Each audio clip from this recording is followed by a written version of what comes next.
Assalamualaikum warahmatullahi wabarakatuh. Halo anak-anak ibu semuanya, berjumpa kembali dengan Bu Puput.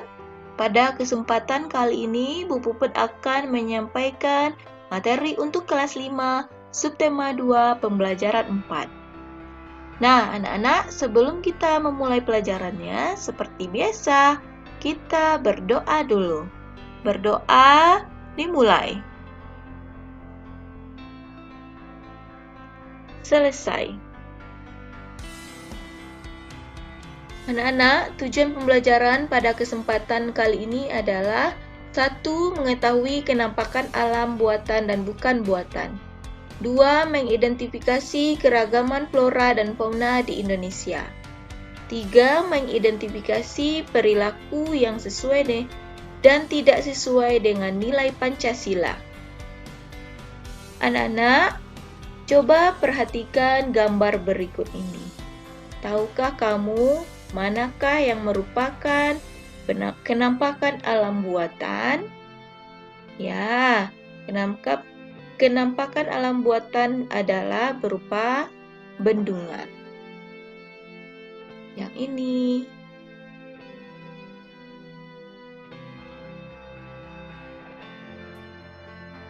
Tuhan telah menganugerahi negara ini berupa hutan, sungai, danau, gunung, pegunungan, lembah, dan padang rumput yang sangat memesona. Kenampakan alam pada bentang alam Indonesia merupakan salah satu yang terlengkap di dunia.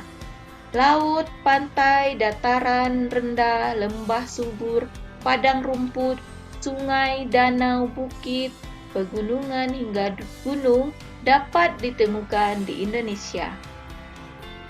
Coba perhatikan Pulau Papua berikut. Pulau Papua adalah pulau berbatasan langsung dengan negara Papua Nugini. Pulau Papua merupakan bagian dari wilayah Indonesia Timur. Pulau Papua juga merupakan pulau terbesar di Indonesia. Sebagian besar daratan Papua masih berupa hutan belantara. Puncak tertinggi di Indonesia berada di Papua, yaitu Puncak Jayawijaya yang sebagian puncaknya ditutupi salju. Bentang alam wilayah Indonesia yang bervariasi tidak terlepas dari keadaan iklim di Indonesia. Iklim adalah keadaan rata-rata cuaca pada suatu wilayah dalam jangka waktu yang relatif lama. Sedangkan cuaca, keadaan suhu udara, tekanan udara, curah hujan, angin, dan sinar matahari pada waktu pendek dan tempat tertentu. Letak astronomis Indonesia yang berada di wilayah tropis membuat Indonesia beriklim tropis.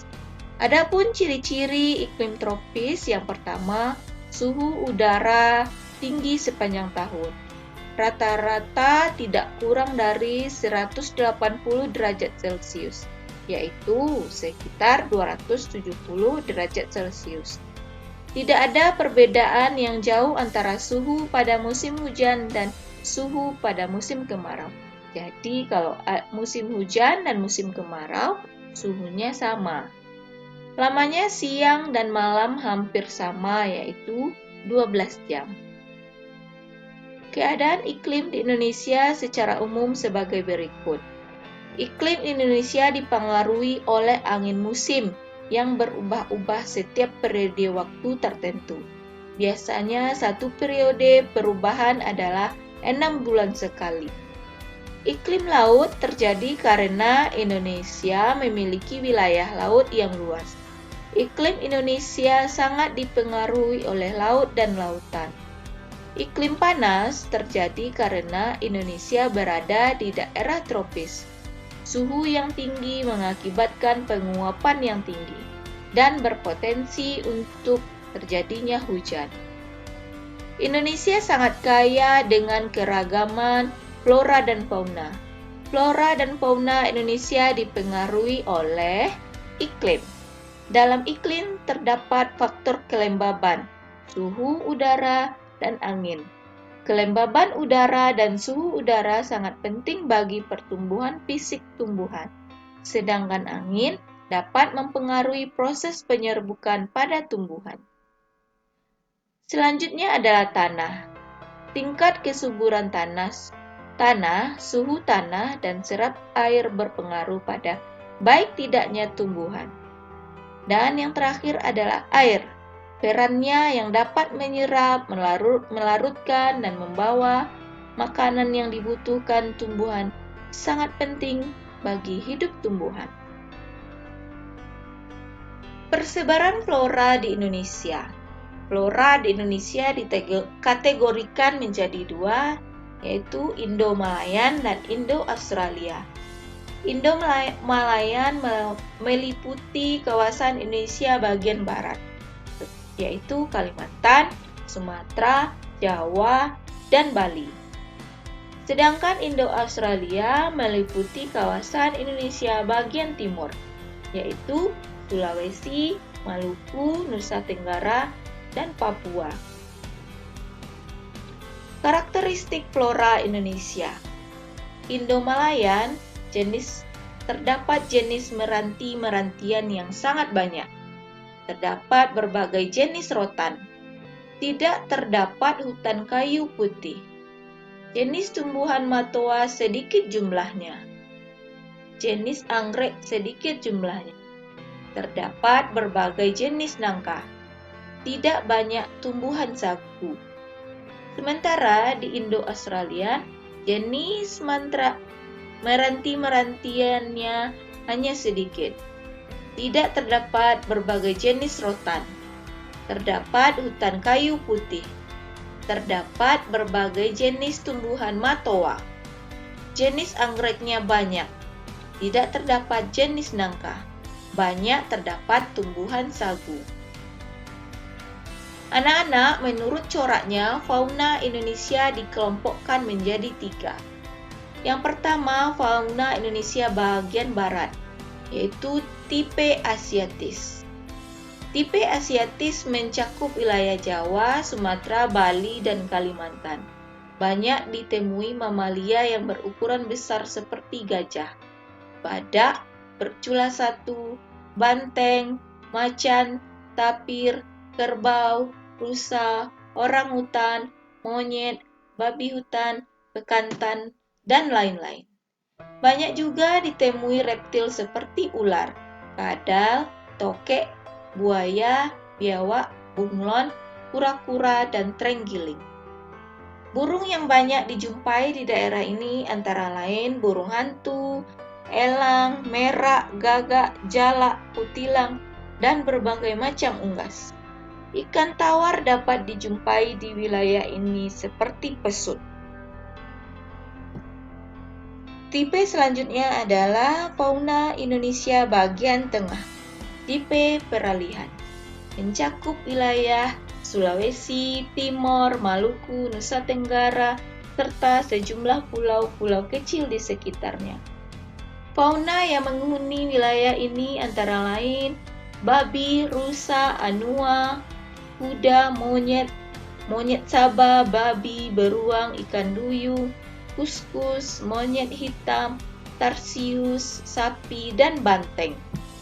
Reptil yang menghuni wilayah ini antara lain biawak, komodo, buaya, dan ular. Burung yang banyak dijumpai di daerah ini antara lain maleo, mandar, raja udang, burung dewata, rangkong, dan kakatua, serta nuri. Jenis yang ketiga, fauna Indonesia bagian timur atau tipe Australik.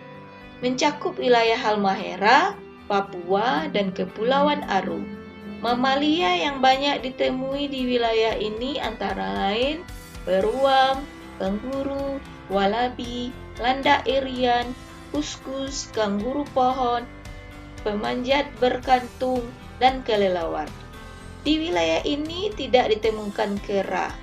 Jenis reptil seperti ular, kadal, buaya, dan biawak.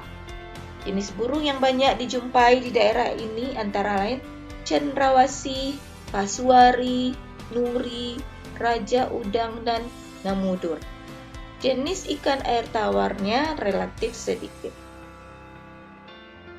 Segala perbuatan yang kita lakukan haruslah bisa dipertanggungjawabkan, baik kepada diri sendiri, keluarga, masyarakat, maupun Tuhan Yang Maha Esa. Kita pun harus siap menerima akibat-akibat dari sebuah perbuatan yang kita lakukan, seperti pujian atau cemoohan, hadiah atau hukuman, pahala atau dosa. Nah, anak-anak, sekian materinya. Untuk selanjutnya, Ibu harapkan kalian untuk mengerjakan kahot yang telah Ibu bagikan pada Edmodo-nya. Jawablah dengan penuh percaya diri. Dan sebelum menjawab kahot, anak-anak Ibu supaya dapat memahami video pembelajaran ini dengan baik. Nah, sekian saja pelajaran kita pada kesempatan kali ini. Untuk itu kita mengucapkan hamdalah. Alhamdulillahirabbil alamin. Assalamualaikum warahmatullahi wabarakatuh.